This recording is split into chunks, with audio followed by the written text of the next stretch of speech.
Of all these windows to the past, this window, and only this very unique window, will show you a priceless gem, a gift from Baha'u'llah. His most precious gift to mankind was his revelation. The second was Abdul-Baha, the mystery of God, whose mystery no mortal tongue can ever disclose. Abdul-Baha walked on this earth as an extraordinary man and a successor to Baha'u'llah, but he was more than a man leading and guarding the cause of his father. He was not a manifestation of God, but indeed he was the repository of the revelation of Baha'u'llah, a moon in the orb of Baha'i dispensation, receiving its light from Baha'u'llah. And in the guardian's words, a perfect mirror, reflecting the light of Baha'u'llah. His station had been prophesied in the holy books of the past, and the spiritual intuition of that immortal heroine Tahireh enabled her to recognize his station when he was about 5 years old. When she was entertaining him in the house of Baha'u'llah, the erudite and distinguished Wahid had come to see her, but was kept waiting in the reception room. Someone told her, "Maybe you should not keep Wahid waiting any longer." She turned to the young child and said, "Shall I leave you, the protector of the cause, to go and visit a follower of the cause?" What an insight! Abdul-Baha's relationship to Baha'u'llah was not that of an ordinary son and father. He truly recognized the supreme station of Baha'u'llah, and on Abdul-Baha's begging, Baha'u'llah granted him the bounty of servitude, the greatest attribute in the sight of God, in that he became as lowly as offering himself as dust in the pathway of his loved ones, and thus achieved the highest station. Doesn't the lowest valley collect the water flowing from the summit of a lofty mountain? So did he become the repository of the revelation of Baha'u'llah, and after Baha'u'llah's ascension, the fountainhead of the spiritual energies released by Baha'u'llah. To enable you to ponder on Abdul-Baha's station and his spiritual powers, it suffices to refer to the words of Baha'u'llah when, 1 year before his ascension, he addressed the martyr poet, hand of the cause, Varqa in Akka. Baha'u'llah said, "There is a phenomenon in this world. Those who possess it can exert such influence on the world which goes beyond their mortal life." In some of his tablets, Baha'u'llah has referred to this phenomenon as the most great elixir. Then he told Varqa, "Jesus was blessed with that power, and so is the Master." Varqa, being overjoyed, prostrated himself at the feet of Baha'u'llah and begged that he and one of his sons be accepted as a sacrifice in the path of Abdul-Baha. His wish was granted. During the ministry of Abdul-Baha, he and his 12-year-old son, Ruhullah, attained the crown of martyrdom. Abdul-Baha was born in Tehran, Iran on May 23, 1844, the day of the declaration of the Bab. His given name was Abbas, but in spite of many exalted titles conferred upon him by Baha'u'llah, after the ascension of Baha'u'llah, he chose the title of Abdul-Baha, meaning the servant of Baha. His first title was the Master, or Agha, and shortly after, the Mystery of God, or Sirrullah, which was conferred upon him by Baha'u'llah early in the Baghdad years. Later on, the titles of Man Tawfa Hawlahul Asma, meaning he around whom all names revolve, and Ghusn Azam, or the most great branch, were given by Baha'u'llah. The designation of exemplar used by the believers is from the writings of Shahrokh Effendi, who stated, Abdul-Baha was the perfect exemplar of Baha'u'llah's faith and endowed with superhuman knowledge. He was the eldest child of Baha'u'llah, but not the firstborn. In his talk, Abdul-Baha has stated that when a child, possibly 6 years old, he sat on the lap of Tawhireh, when from behind the curtain, as was customary those days, she addressed the erudite Wahid, encouraging him to show his faith with his action, and that he did valiantly until his martyrdom. When he was 7 years old, he became seriously ill with tuberculosis and was not expected to live. Because of this, he could not go to their summer home in Mazandaran in the summer of 1852. As we recall, it was in August of 1852 when Baha'u'llah was thrown in the Siyah Chal of Tehran. Abdul-Baha stated, afterward, the wisdom for this became evident. Were it not for that illness, I would have been in Mazandaran, but I remained in Tehran and was there when the Blessed Perfection was imprisoned. Thus I traveled to Iraq in his company, and when the time came, although physicians had despaired of my recovery, I was suddenly cured. In that summer of 1852, due to attempt on the life of the Shah by crazy Babis, Baha'u'llah was arrested and taken in chains to the Siyah Chal, or the Black Pit. Their mansion was ransacked. They also were shunned by their relatives, being afraid for their own safety. Abdul-Baha was barely 9 years old. His younger sister Baha'i Khanum, or the greatest holy leaf, was 7, and the youngest brother Mirza Mehdi, or the purest branch, was 5.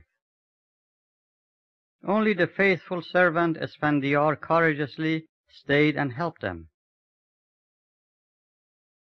His mother Asiya Khanum rented a very small apartment near the dungeon.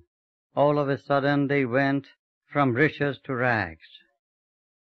Being short of food, one day his mother gave him a handful of dry flour to ease his hunger. At times, Abdul-Baha was sent by his mother to sympathetic relatives to borrow money. Rowdy children, knowing the situation, used to chase and pelt him, calling him names. One day he decided it was enough of that. So, while being chased, he suddenly stopped and began to run towards them. This startled them, and seized with fear, they ran away and never bothered him again. He was so anxious to see his father. He begged his mother over and over until she permitted. He was taken to the dark and stench-filled dungeon by Esfandiar. On the shoulder of the servant, as they climbed down a few steps, Baha'u'llah saw him and ordered them to take him away at once. So they waited at the prison courtyard for the time that the prisoners were brought out for walking in fresh air. As soon as his eyes fell on Baha'u'llah's unkempt appearance, chained to others, barely able to walk, he fainted and was taken home. How could he ever erase that gruesome memory from his mind? It was all too much for that barely 9-year-old boy. First to hear the news of his father's arrest, and how on that hot summer day his shoes and hat were removed, and he was walked for hours in chains to the dungeon. How he was mocked and pelted by the onlookers, and now actually seeing and smelling the dungeon and what it had done to his once majestic father.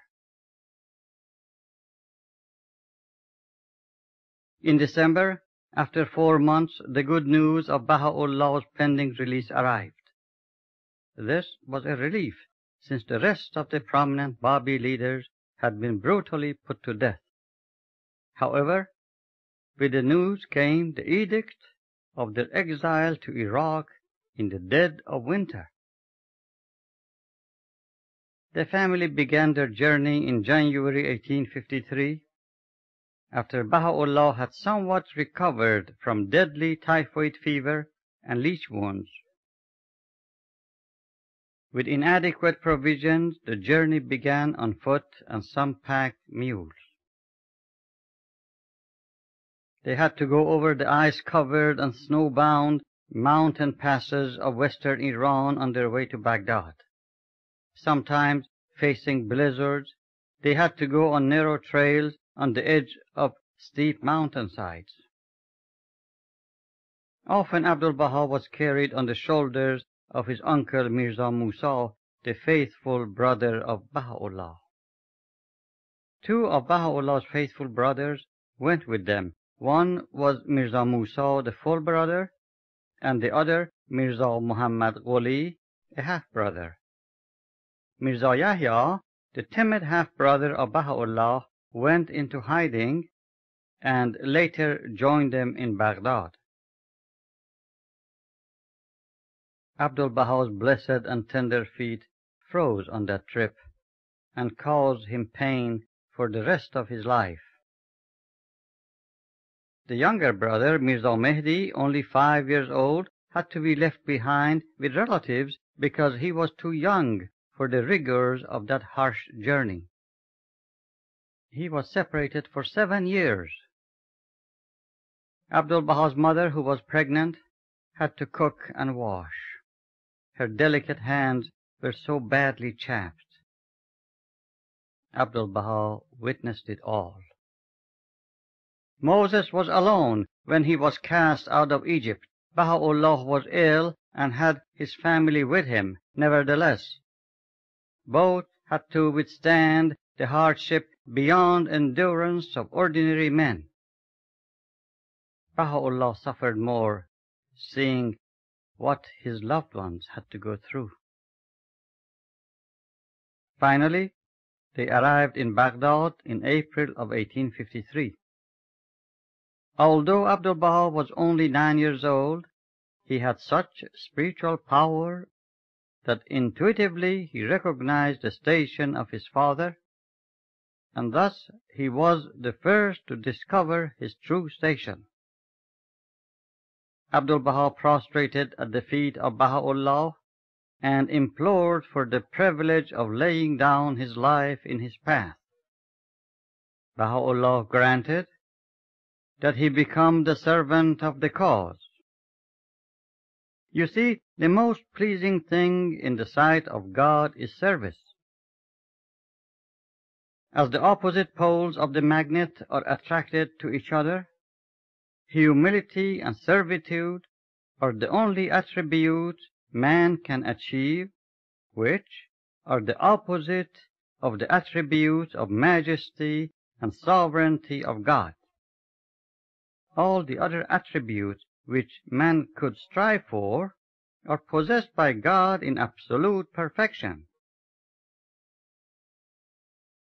Although Baha'u'llah had alluded to his disappearance, no one understood its meaning. It was 1 year after their arrival in Baghdad when one morning the household of Baha'u'llah woke up to find him gone. He had taken a servant and very little provisions. No one knew his whereabouts. His departure was because of the disunity his half-brother Mirza Yahya was causing. While Yahya wanted to be close to Baha'u'llah, yet he claimed that Baha'u'llah was interfering with the Babi's recognition of him. So Baha'u'llah gave him the opportunity to prove himself. So inept and rejected he felt that when Baha'u'llah's whereabouts was discovered, he sent a letter requesting Baha'u'llah's return. Baha'u'llah's sudden departure for an unknown location was hard to bear. Abdul-Baha, now about 10 years old, suffered the most, because not only Baha'u'llah was his father, he was his Lord. He stated that in those 2 years he grew old. The family had no idea about his whereabouts until, through various informations reaching Baghdad about a holy man named Darius Muhammad Irani, that was the name Baha'u'llah assumed during those 2 years, in the mountains of Sulaymaniyah, they learned about his location. Abdul-Baha, now 12 years old, and Baha'u'llah's full brother Mirza Musa, dispatched 2 believers to beg Baha'u'llah to return, which he accepted. Mirza Yahya was about 24 years old and was conducting the affairs of the family and the believers. He had locked himself in the house, fearing danger, but conducted the affairs by correspondence. He had such fear that when the youngest child of Baha'u'llah, about 1 year old, became ill, he refused to permit a physician or even any neighbor to come for help. When the little boy died, Mirza Yahya did not allow the family to have anybody come and prepare his body for burial. The body was given to a stranger who took it away. What a heartbreak for Abdul-Baha's mother. During those 2 years, Abdul-Baha occupied his time with reading whatever of the Bab's writings that he could find. What a joy and joyful moment when expectantly they heard the footsteps of Baha'u'llah and saw him appear at the door in the garb of a dervish. How touching was Abdul-Baha's embrace of his father, not letting go of him. In a few years, the extraordinary nature of Abdul-Baha became manifest to foe and friend. A learned nobleman, Ali Shaukat Pasha, requested that Baha'u'llah reveal a commentary of this sentence from Islamic tradition ascribed to Muhammad. Quote, I was a hidden treasure. I wished to be made known, and thus I called creation into being in order that I might be known. End of quote. Baha'u'llah delegated this response to Abdul-Baha, only a teenager, without any schooling. Abdul-Baha's commentary revealed his profound knowledge, mastery of the language, and rare qualities of mind, filling the recipient with awe and admiration. An enemy of Baha'u'llah once remarked that if Baha'u'llah had no other proof to substantiate his exceptional powers, raising a son such as Abdul-Baha would have been sufficient. On that April day in 1863, when Baha'u'llah left his house in Baghdad for the last time, as he crossed the river in a boat to enter the garden of Rezwan, the boat also carried Abdul-Baha, then 18, Mirza Mehdi, 14, and Muhammad Ali, their half-brother, 10 years old.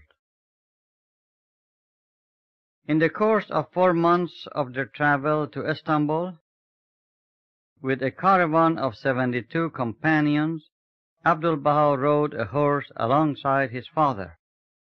What a majestic sight! He oversaw the progress of the journey. Provisions for that many people and animals and arrangements for their stopping places were all his responsibilities.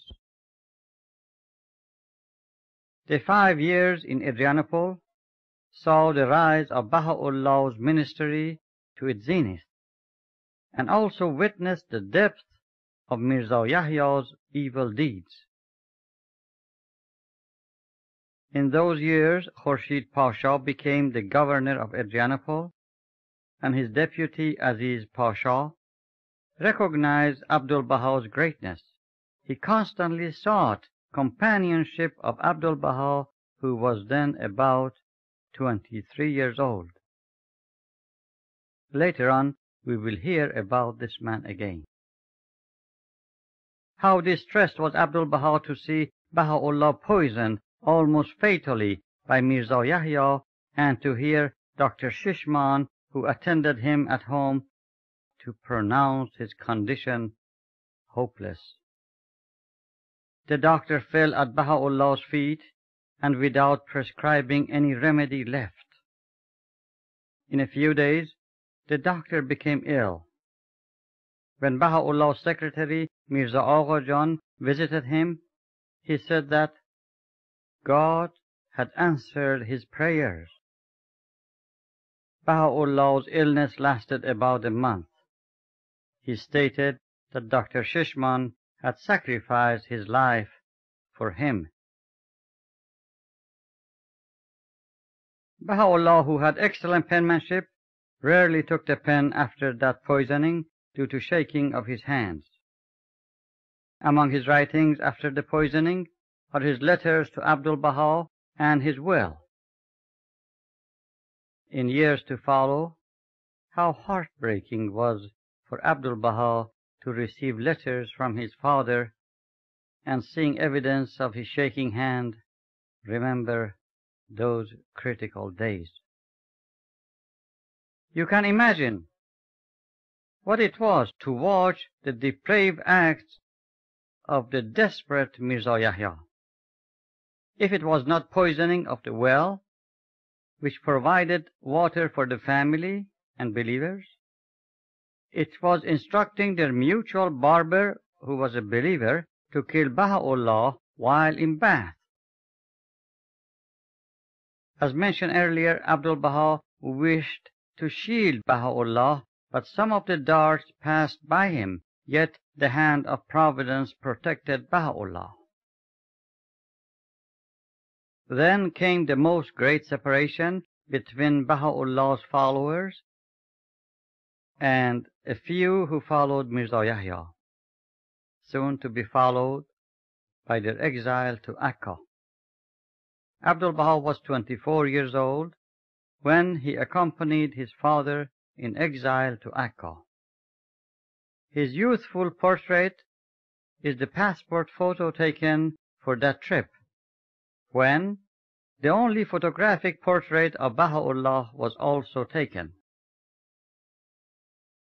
In the barracks of Akka, where Baha'u'llah was confined in a solitary cell, the rest of nearly 70 companions were placed in crowded spaces. It was at first a strict decree by the government, but these harsh measures did not last long. At the beginning, Abdul-Baha, noticing the crowded situation, chose to sleep in the room that formerly had been used as a morgue. Many believers became ill and a few died. For 4 months, Abdul-Baha personally supervised their care and diet and made sure those believers in charge of shopping would not bring anything contaminated. Even he inspected their pockets. Then Abdul-Baha fell ill himself, but miraculously recovered in spite of his having had childhood tuberculosis. Abdul-Baha was instrumental in Badi meeting Baha'u'llah in his cell to be transformed and by taking the message of Baha'u'llah to the king of Persia, attained the glory of becoming the pride of martyrs, or Fakhr al-Shuhada. Then, on that June 22nd, 1870, 2 months short of 2 years since their arrival in Akka, a tragedy struck. The 22-year-old Mirza Mehdi, the purest branch, while pacing on the prison roof in deep prayer, fell through an open skylight and fatally injured his chest. Members of the family and some believers, grief-stricken, gathered around him. Abdul-Baha, with tearful eyes, entered the presence of Baha'u'llah, prostrated and begged for healing. Baha'u'llah stated, "O my greatest branch, leave him in the hands of his God."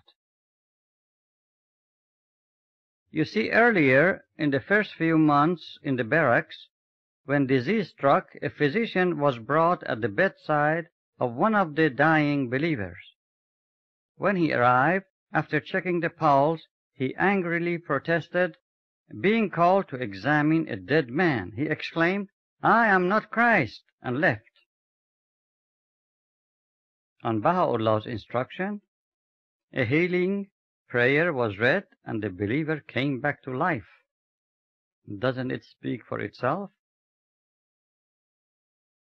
Abdul-Baha, being aware of the power of the Holy Spirit within Baha'u'llah, begged his father to heal Mirza Mehdi.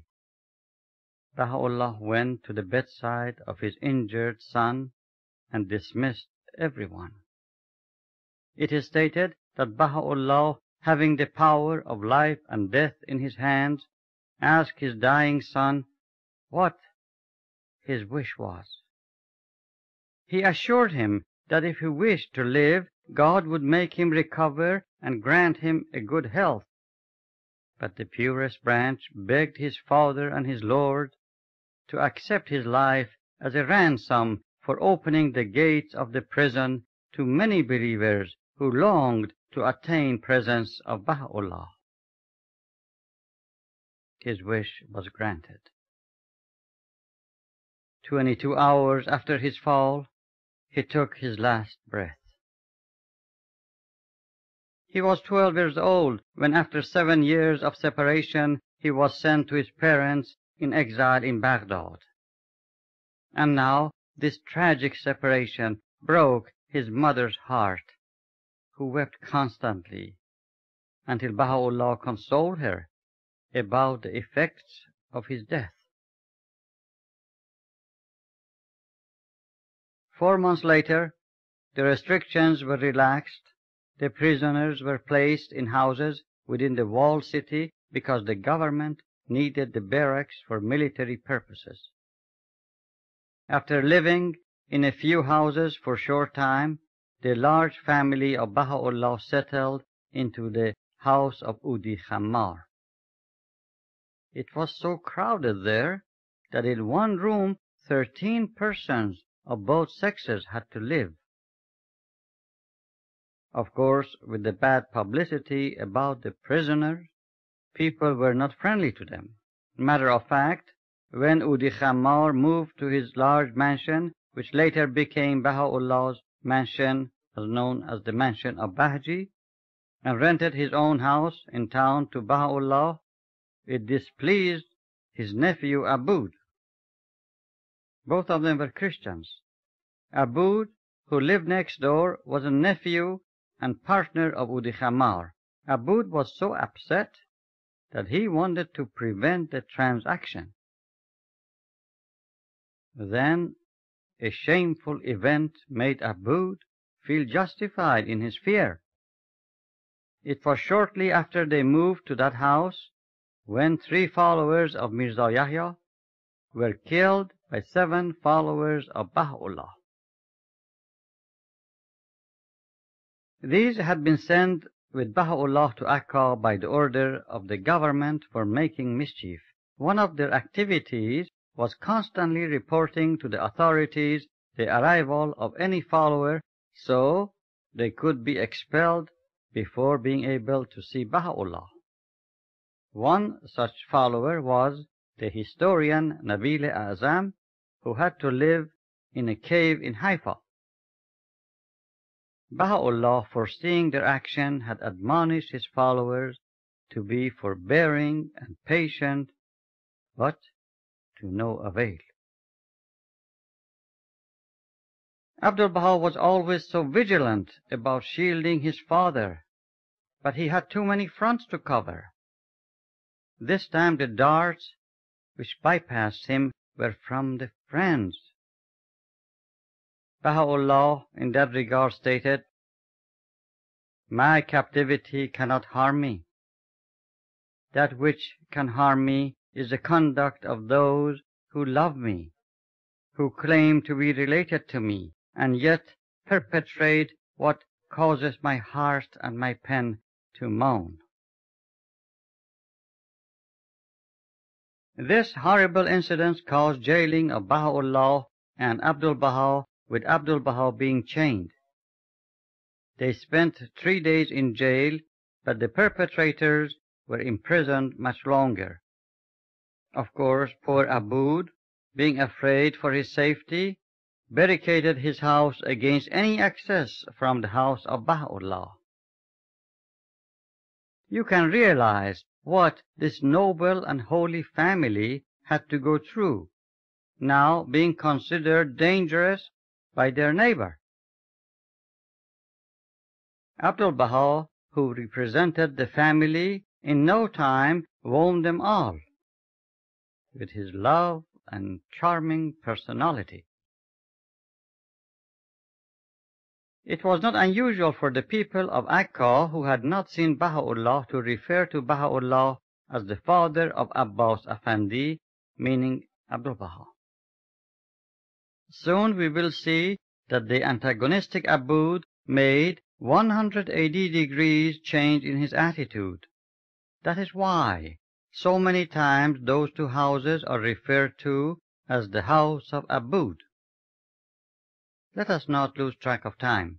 Now we are in 1873, 5 years after their exile to Akka, and about 3 years since they left the barracks.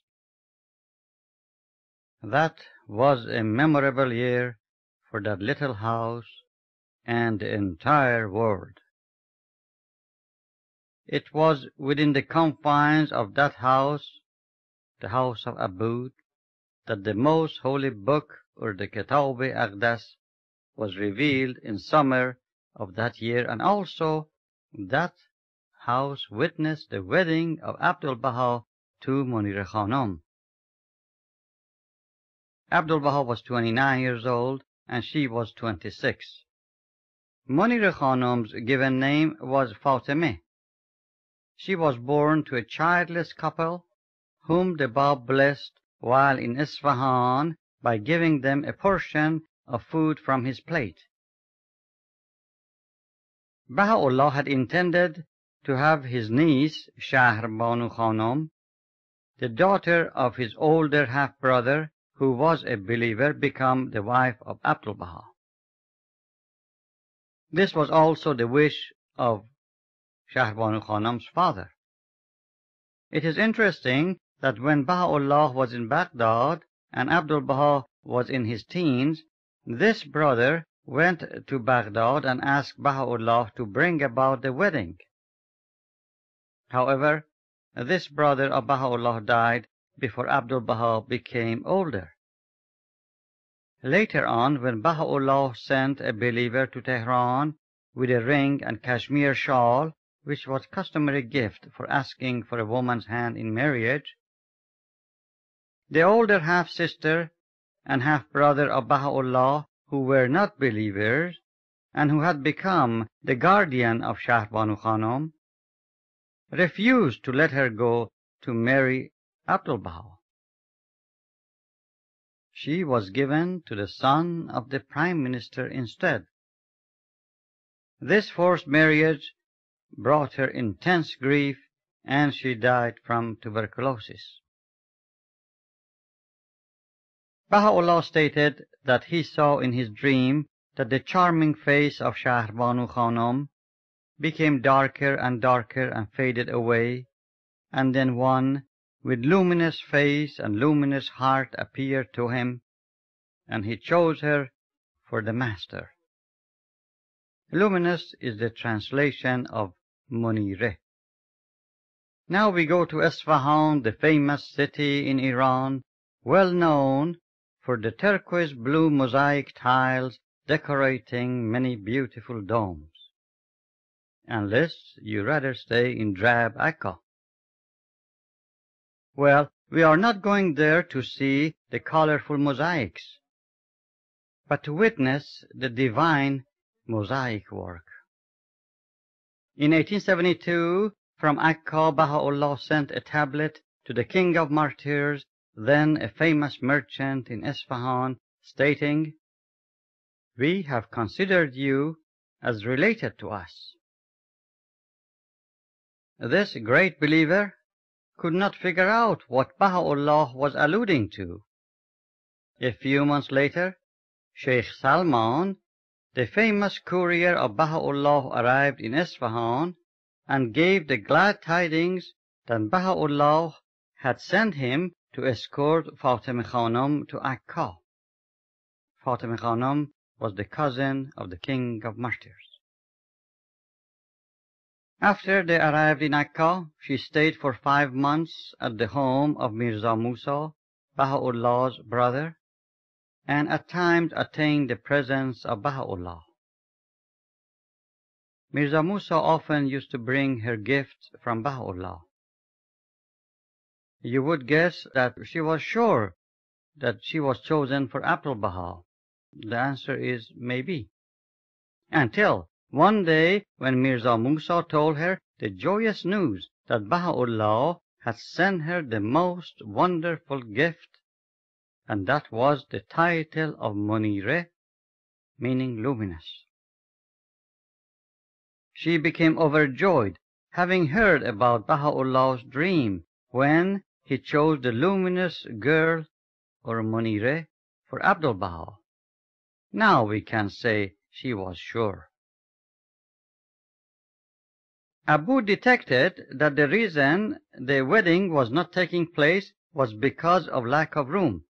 So he opened a room from his house into Baha'u'llah's house and offered it for Abdul-Baha, which Baha'u'llah accepted. Then the greatest holy leaf gave Munira Khanum a plain white dress and took her to the presence of Baha'u'llah, who told her, "O my leaf and my handmaiden, verily we chose thee and accepted thee to serve my most great branch. And this is by my grace which is not equaled by all the treasures of the earth and heaven." What a spiritual banquet! No earthly festivity could match it. In a short time, the unfriendly governor of Akka was replaced by Ahmad Bek Tawfiq, who sought Baha'u'llah's advice and had great respect for the cause. In 1875, Abdul-Baha wrote his first book, which is The Secret of Divine Civilization. As we get closer to the end of Baha'u'llah's stay within the walled city of Akka, something unusual happened. No, it was not the dethronement of Sultan Abdul-Aziz and his assassination. That had been foretold by Baha'u'llah when they were exiled to Akka. This was something extraordinary. After Sultan Abdul-Aziz was killed, Sultan Abdul Hamid replaced him. The edict of Sultan was still in force about most strict imprisonment of Baha'u'llah and his family. Now listen to this. Do you remember earlier I told you we will hear more about Aziz Pasha, who was the deputy governor of Adrianople during Baha'u'llah's stay there? Well, now he has become the wali or the Governor-General of Beirut. He made 2 separate trips to Akka to pay his respects to Baha'u'llah and seek companionship of Abdul-Baha, which he treasured so much. Then Medhat Pasha, the Prime Minister, invited Abdul-Baha to Beirut. Who has heard of a Governor-General to go and visit a prisoner, and then the Prime Minister of the realm invite the prisoner to be his guest? Abdul-Baha, though considered a prisoner in Akka, without difficulty left for Beirut and was received honorably by the dignitaries. This was about 1878, when this liberal Prime Minister was in office. Being a reformer, unfortunately, he did not last too long in that office. It was during Abdul-Baha's stay in Beirut when Baha'u'llah wrote to him in these words: Praise be to him who had honored the land of Ba, meaning Beirut, through the presence of him round whom all names revolve. And further he states, Blessed, doubly blessed is the ground which his footsteps have trodden. Then Baha'u'llah finishes the letter by saying, We beseech God, blessed and exalted be He, that He may honor us with meeting Him soon. You can see the love relationship between the Lord and His servant and vice versa.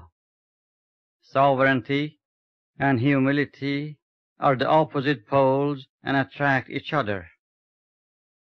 As was mentioned before, their relationship was not that of a father and son with its usual and casual intimacy.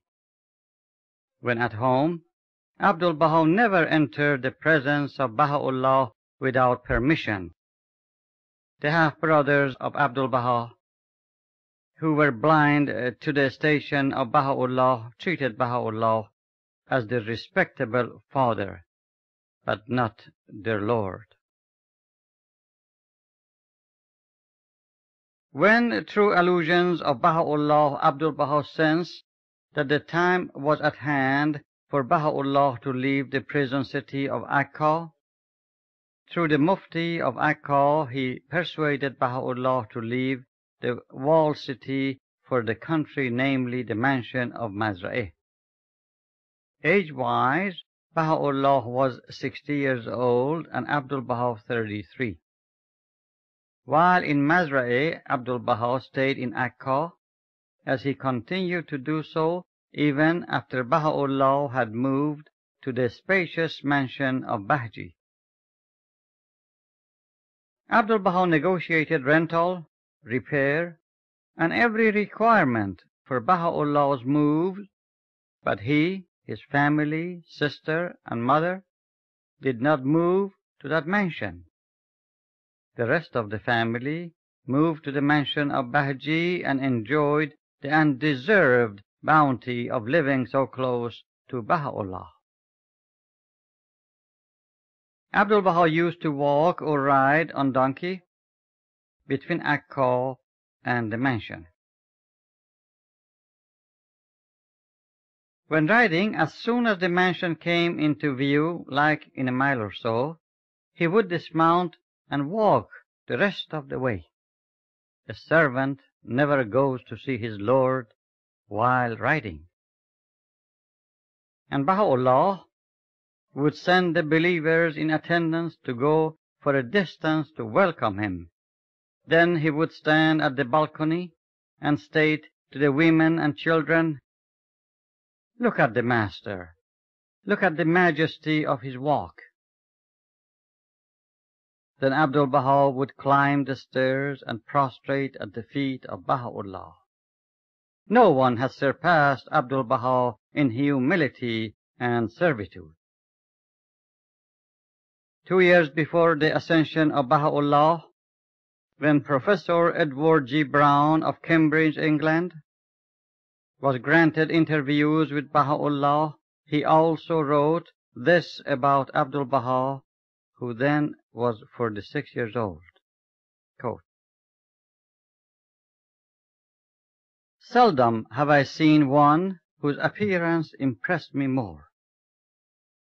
A tall, strongly built man holding himself straight as an arrow, with white turban and raiment, long black locks reaching almost to the shoulder, broad, powerful forehead indicating a strong intellect, combined with an unswerving will, eyes keen as hawks, and strongly marked but pleasing features. Such were my first impressions of Abbas Effendi, the master, as he is called by the Babis."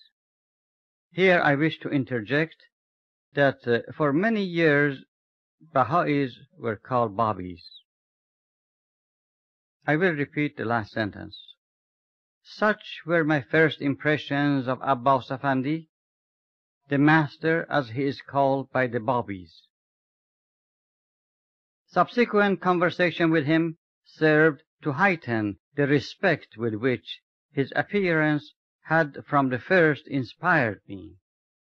One more eloquent of speech, more ready of argument, more apt of illustration, more intimately acquainted with the sacred books of the Jews, the Christians, and Mohammedans could, I should think, scarcely be found even amongst the eloquent, ready, and subtle race to which he belongs.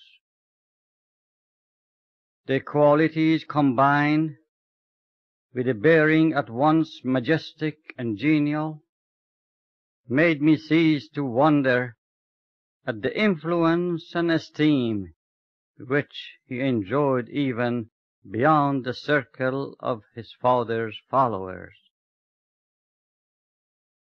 This descriptive pen portrait by Edward Brown ends with this final touch. About the greatness of this man and his power, no one who had seen him could entertain a doubt. What a powerful pen! You can almost see and feel the presence of Abdul-Baha. I told you how Abdul-Baha, when they lived together with Baha'u'llah in Akka, never went into his presence without permission. Now listen to this. Once, at the presence of some believers, a younger half-brother of Abdul-Baha came casually to Baha'u'llah and said, "The master wishes that we go to such a garden. Can we?" He was referring to Muhammad Ali. Baha'u'llah said, "There is only one master. The rest have their names." As mentioned earlier, it was about 1 year before Baha'u'llah's ascension when he told Varga, the martyr poet, that Abdul-Baha also was blessed with the power of the Holy Spirit. During his last illness, Baha'u'llah entrusted his will, written in his own handwriting, sealed in an envelope, to Abdul-Baha. On May 29, 1892, Baha'u'llah ascended early in the morning. At dawn, Abdul-Baha and his half-brother Muhammad Ali washed his body. Before washing, Muhammad Ali told Abdul-Baha that the 2 cases containing personal items and writings of Baha'u'llah, which were close to bed, might get splashed and better be moved to another room. Abdul-Baha, as you remember, was not living in the mansion of Bahji, but Muhammad Ali was. So Muhammad Ali moved the cases out. Shortly after the ascension, a believer came to Abdul-Baha stating that he had been honored with a tablet by Baha'u'llah and asked if Abdul-Baha could affix Baha'u'llah's seal on it. When Abdul-Baha asked Muhammad Ali to bring the cases, he denied having any knowledge of them. How badly he wished he could find Baha'u'llah's will in order to alter it.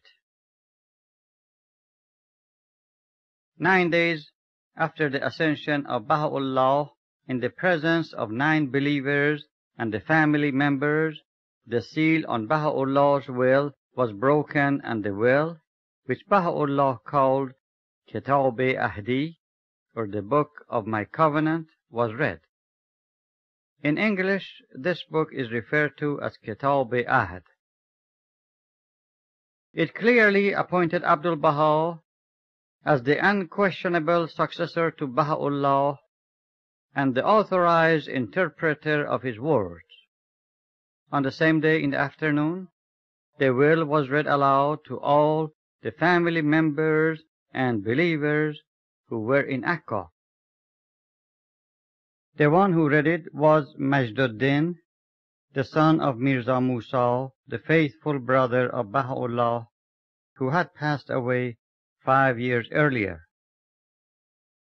This man, Majduddin, who had married a sister of Muhammad Ali, became a covenant breaker, and with the half-brother of Abdul-Baha, rose against the covenant. As Abdul-Baha once told him, he lived long enough to see the glorious days of the Guardian, while paralyzed and without speech, exactly as predicted by Abdul-Baha. He died in 1955, when more than 100 years old. His house was the last property occupied by the covenant breakers close to the mansion of Bahji, which was torn down by the Guardian. Muhammad Ali, the half-brother of Abdul-Baha, 8 years younger than him, with full knowledge of the wishes of Baha'u'llah, broke the covenant and was announced by Abdul-Baha as the arch-breaker of the covenant.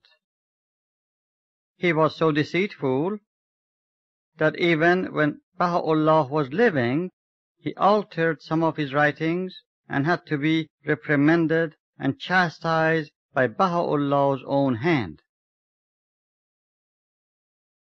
For 4 years, Abdul-Baha was patient with him and assured him that according to Baha'u'llah's will, he will be the next in line for successorship.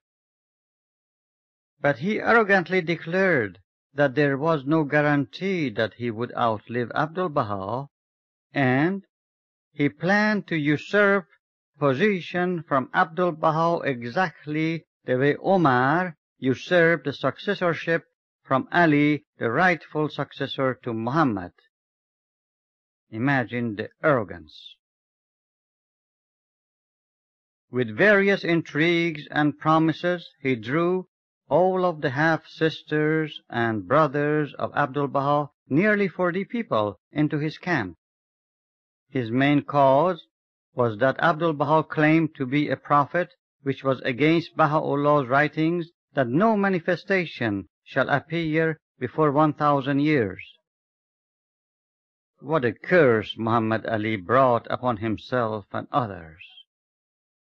These unfortunate people, through their choice, transgressed and sinned against the Holy Spirit itself, and therefore their souls will not be forgiven by God to the end of time, which has no end. It is timely to mention how Baha'u'llah knew what was coming.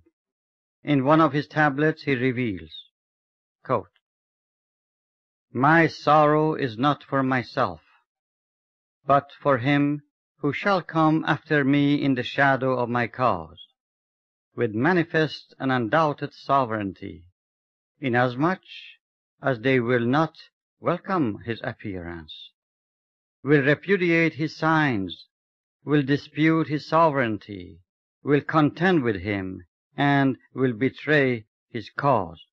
End of quote. Baha'u'llah, in many of his tablets, had cursed the breakers of his covenant.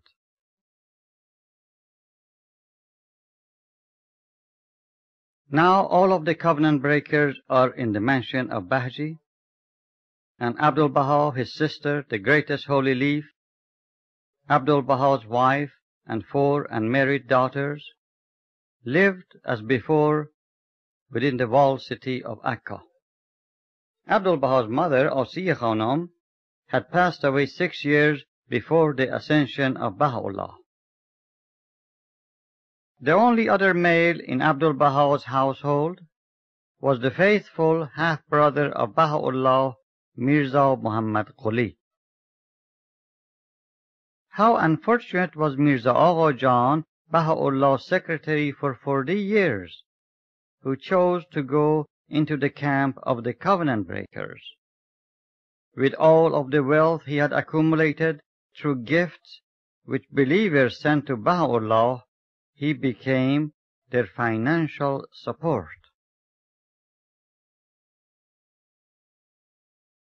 The first group of the Western believers, including Phoebe Hearst and May Bowles, the mother of Amatul-Baha Ruhiya Khanum, attained his presence in December of 1898.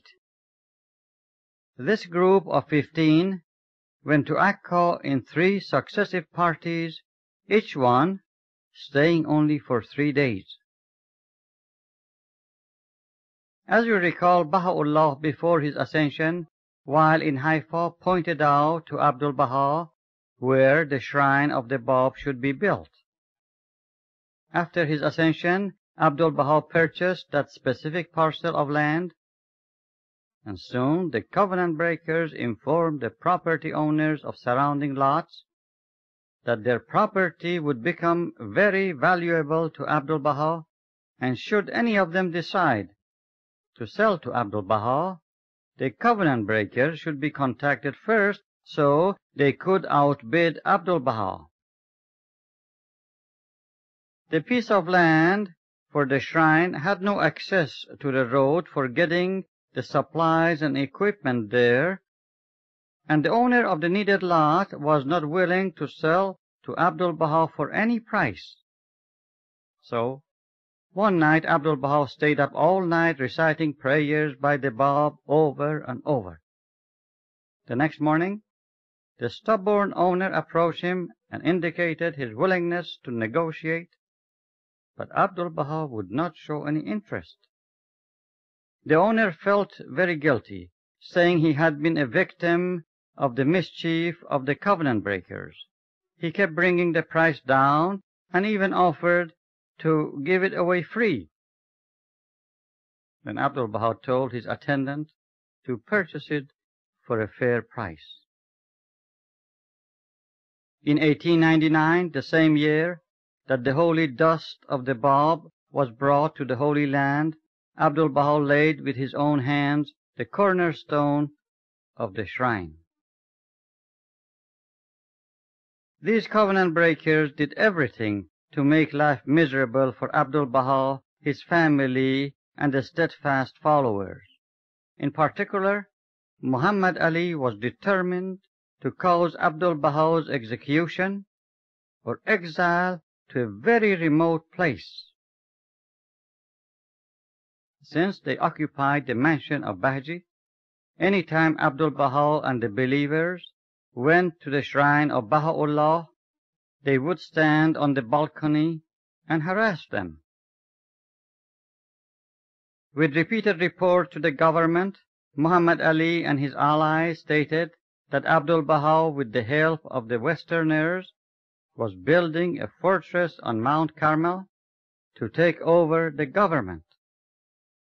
You should know that during this period Abdul-Baha lived in Akka, but had a temporary residence and a guest house in Haifa, where he often visited and stayed for short periods. To bribe the officials against Abdul-Baha, the covenant breakers gave some of the personal belongings of Baha'u'llah. One official who had such an item, tried to tease Abdul-Baha, but soon he learned not to do it again. He had the prayer beads of Baha'u'llah in his hands, which Abdul-Baha immediately recognized. What his intentions were, we don't know. If he wanted to make a fortune or just tease, God knows. He asked Abdul-Baha, "How much do you think these beads are worth?" Abdul-Baha stated, "It depends in whose hands they are." It was on a hot August night in 1901, when Abdul-Baha, just having returned from Bahji, where he had celebrated the anniversary of the declaration of the Bab, was informed about the edict of the Sultan. The order was that Abdul-Baha must stay strictly within the confines of the walled city of Akka, and in this process the covenant breakers were also caught in their own web. They were ordered to move from the mansion of Bahji to Akka. Who else except Abdul-Baha would intercede on their behalf to the government so they could stay in the mansion? They stabbed him with daggers. He balmed their wounds. They caused him agony. He brought them comfort. Yes, indeed, who else except the exemplar, the master? But this did not stop them. They became bolder, and their intrigues became wilder. The reincarceration of Abdul-Baha and strict confinement within the city of Akka lasted from 1901 to 1908. During those 7 years, the flow of pilgrims slowed down considerably and towards the end stopped due to the restrictions imposed upon Abdul-Baha. While Abdul-Baha was confined within the city of Akka, the construction of the shrine of the Bab was not interrupted. The covenant breakers, living comfortably in the mansion of Bahji, felt ever more at liberty to pursue their evil schemes by bribing the authorities and giving receptions. Their ultimate goal was total elimination of Abdul-Baha and taking leadership of the cause for personal gain. As stated by Abdul-Baha, his greatest suffering during those years was his inability and deprivation from visiting the shrine of Baha'u'llah. He continued his correspondence with the believers in the East and the West. Many so-called non-Baha'i friends in Akka kept their distance, worrying about their own status and position. The most descriptive book about those years is the Memoirs of 9 Years in Akka by Dr. Yunus Afrokhte, which hopefully will be translated into English. In those years to follow, Muhammad Ali even conspired to take Abdul-Baha's life through assassins. Like his cousin Majduddin, Muhammad Ali also outlived Abdul-Baha by 16 years, and with envy watched the establishment of the power of the covenant and ministry of the guardian. However, they caused great hardship for Abdul-Baha. It is interesting that the youngest half-brother of Abdul-Baha, Mirza Badi'ullah, who was in his mid-30s, decided to change camps and began to attend the meetings of the believers at the presence of Abdul-Baha. He definitely had his eye on the successorship. Abdul-Baha told him that he would accept his repentance and forgive him if he would write down all of the evil doings that were implemented by older brother Muhammad Ali and his allies. Badi'ullah did, exactly as he was told, and by doing this, he left a clear record of their activities. Being forgiven by Abdul-Baha, he began to feel the status of being a son of Baha'u'llah. Some believers went to the extreme of kissing his hand. Then, in one gathering, where Badi'ullah was also present, Abdul-Baha told the believers that everyone should take note of what he had to say. He stated that, in case of his passing away, the Universal House of Justice should be elected to conduct the affairs of the faith.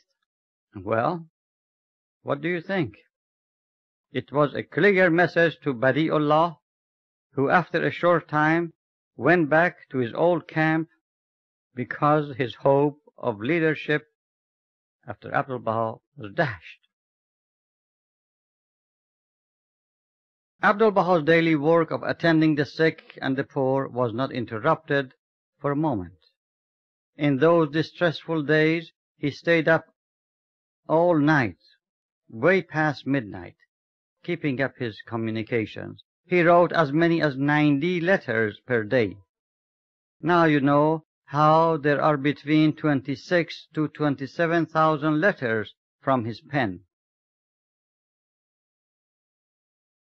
Early in winter of 1907, a few days before the arrival of the henchmen of the Sultan, Abdul-Baha had a dream, which he shared it with the believers. He saw a ship cast its anchor near Akka, and from it flew a few birds which resembled sticks of dynamite. These sticks of dynamite came inland and circled around his head while he was standing amidst a multitude of frightened inhabitants. Then the dynamite returned back to the ship without ever exploding. The dreaded moment arrived. With the 4-member board of inquiry sent by the central government to complete their long-stretched and off-and-on investigations. Upon their arrival, the governor of Akka, who was friendly towards Abdul-Baha, was dismissed. The board also took over the telephone and telegraph office, the nerve center of communication, to isolate Akka from any communication except for their own direct contact with the capital. Rumors of every kind were spread all over. Some said that Abdul-Baha will be sent to the remote desert of Fizan in Libya, which meant no survival. The others said he would be thrown in the sea. And yet another group said he would be hanged on the gallows.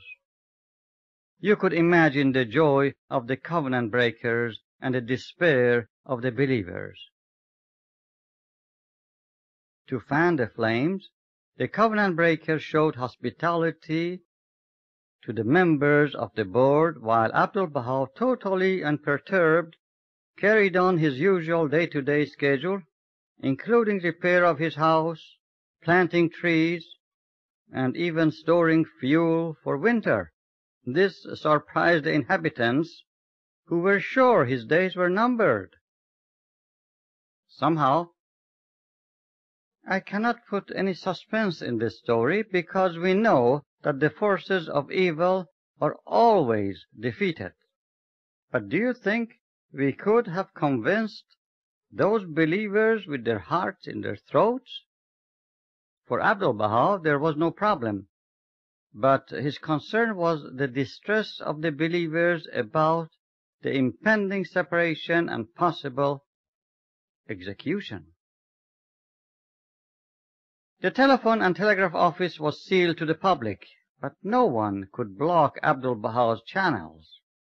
While the board was there, the Council of Spain, whose relatives had the agency of an Italian steamship company, secretly came to Abdul-Baha's house and said, He had dispatched a ship to the bay, and under his order it was moving around to distract suspicion. He offered to take Abdul-Baha to any port in the world. Abdul-Baha told a few of the prominent believers to consult on this and report their conclusion to him. They unanimously suggested that Abdul-Baha should accept the offer, which to you and I makes sense.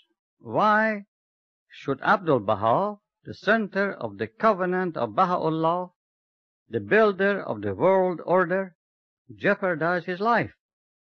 Well, he really did not need their advice or your and my opinion. He wished to show frailty of human mind in relation to divine will. We are always tested in our faith in Baha'u'llah's power and invincibility of his cause. Let us pray for steadfastness. Crisis of Badasht and test of faith has been repeated over and over and is not over yet. He thanked them for their earnest conclusion and told them, "The Bab did not run away, and I shall not run away." The tension in those days was at its height, because the board had come to take Abdul-Baha with them. The believers could not sleep. They kept vigil until the final day arrived. You can almost hear the pounding of their hearts and feel their shattered nerves. The board made its last inspection of the shrine of the Bab, which was still under construction. Seeing the underground vault left no doubt in their minds about the purpose of that unusual and solid construction.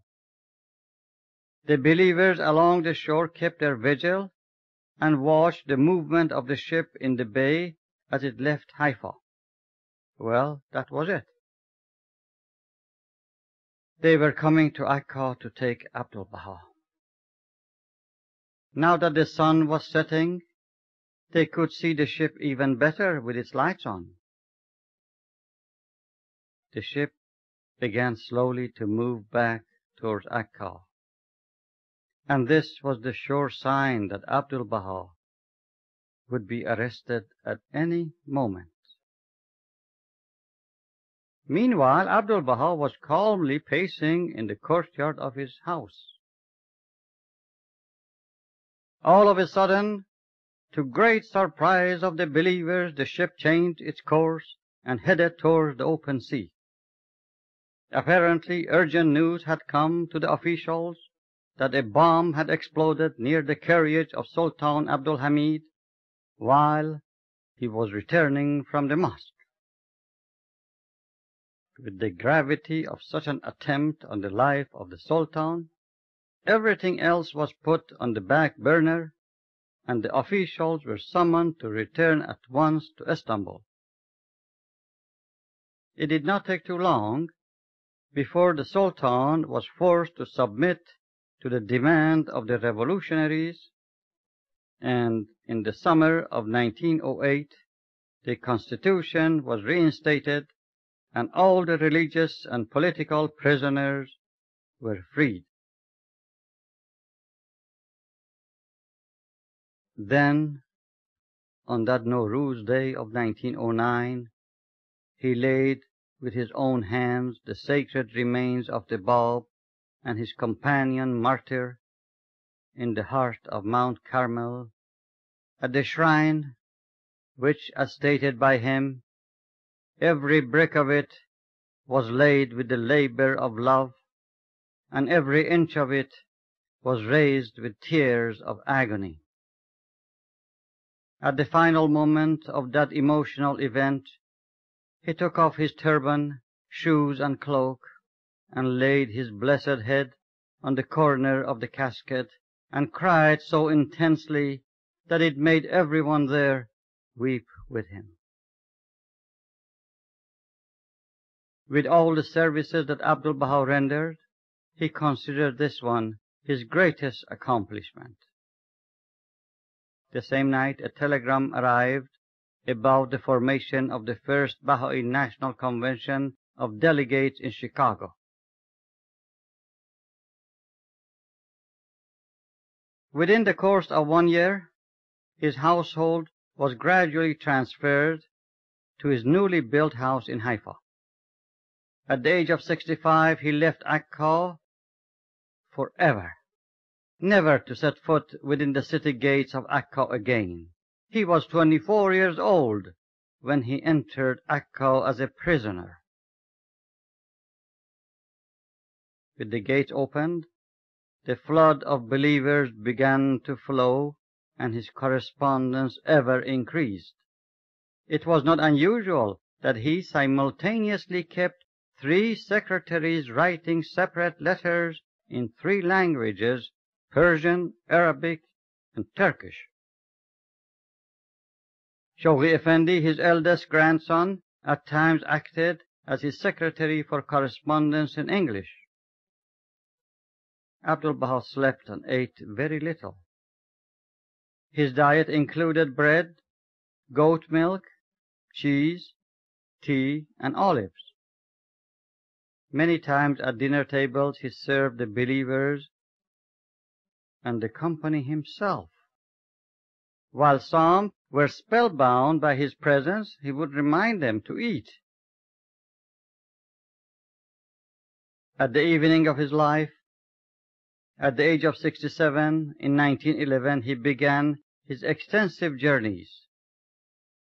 First he went to Egypt, and on April 11, 1912, he arrived in New York on the steamship Cedric, having refused the reservation which dedicated believers had made on the maiden voyage of the luxurious Titanic. You can guess why. He covered many cities from coast to coast, speaking about the cause of Baha'u'llah in churches, synagogues, and universities. From lonesome imprisonment in the desolate Akka to the overcrowded lecture halls of the United States and Europe. If that animation is not from the power of Holy Spirit, what else could it be? He met politicians and scientists such as Theodore Roosevelt and Alexander Graham Bell.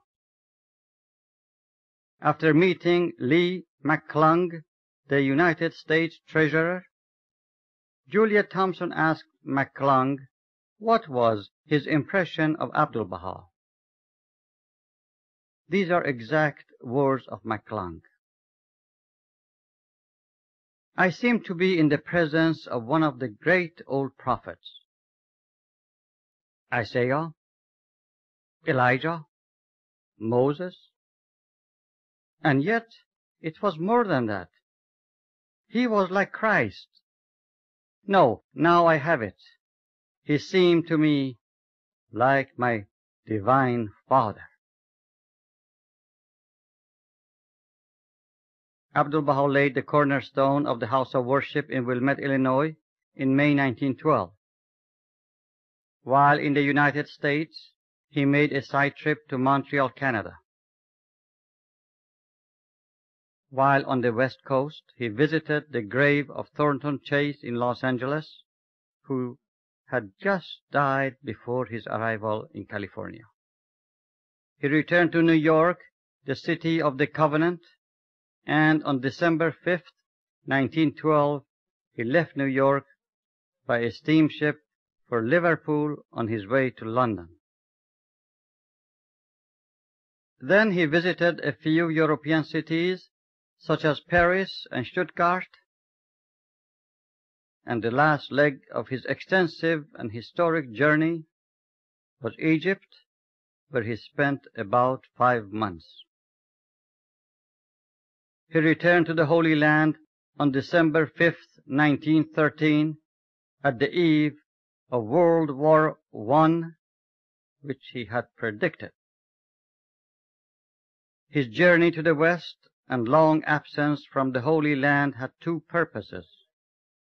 One was to raise the call of Ya Baha'u'l-Abha first hand in the remote cities of the West, and the second was to show the world that the institution of the covenant was so firmly established that his half-brother, the Archbreaker, and his allies, in spite of his absence, had no power. He accomplished both missions to perfection.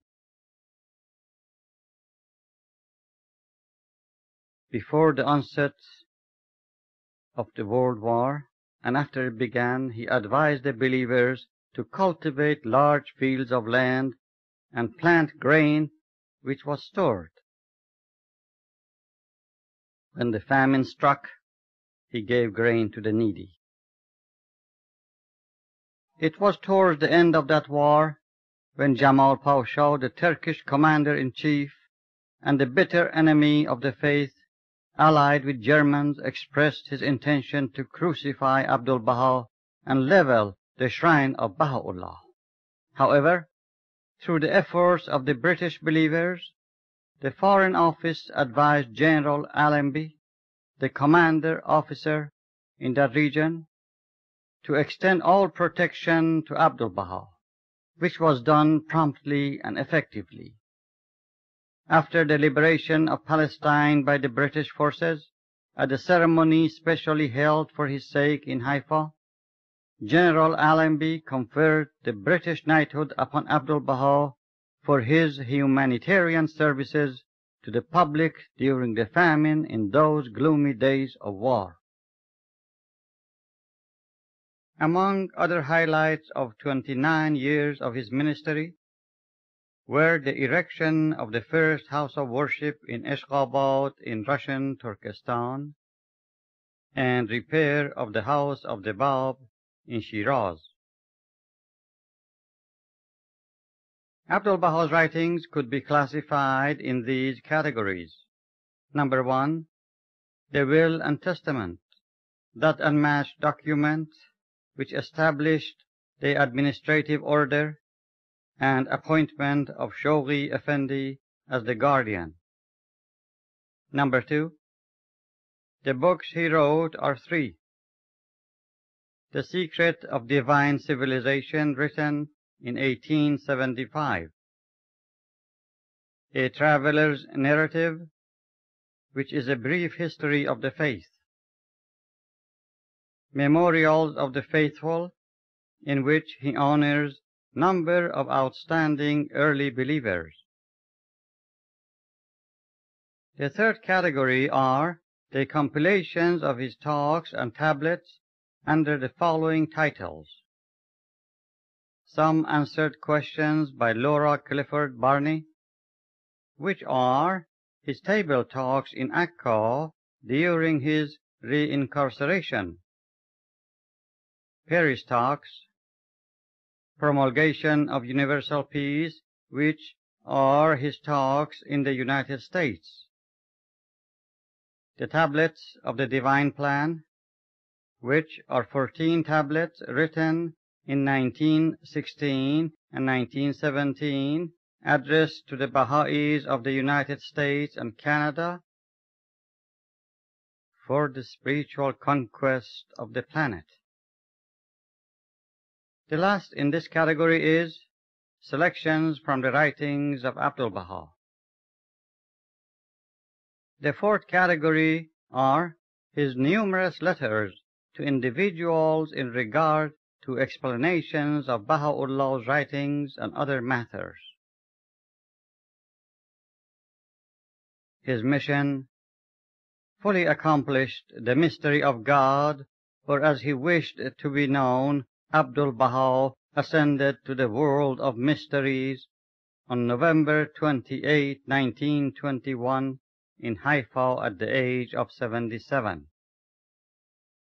His funeral, the like of which the Holy Land had never witnessed before, was attended by nearly 10,000 people from every class, color, and creed, as high as the High Commissioner of Palestine and as low as the beggars who received alms from his hands.